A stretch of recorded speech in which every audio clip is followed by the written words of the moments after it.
El meu pare em deia moltes vegades: Esther, ja et surt a compte tot això?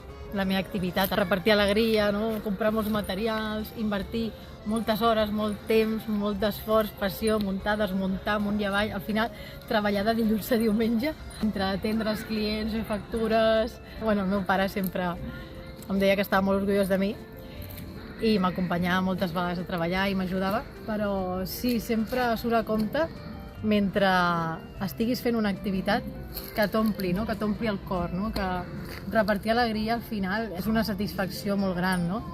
És dur perquè portar tota aquesta activitat, tot el que implica enviar pressupostos, factures, burocràcies, no? I la part artística. A vegades les coses que comporten un esforç són les més satisfactòries, no? I repartir alegria no és fàcil perquè sobretot hi ha moments a la vida, com tots, no? I aquí a vegades no us passa, no?, que teniu un dia una mica complicat per les coses de la vida, no? I haver-te de demostrar i, com que tot va bé, omplir els cors fa que el teu cor s'ompli també i sí, val molt la pena.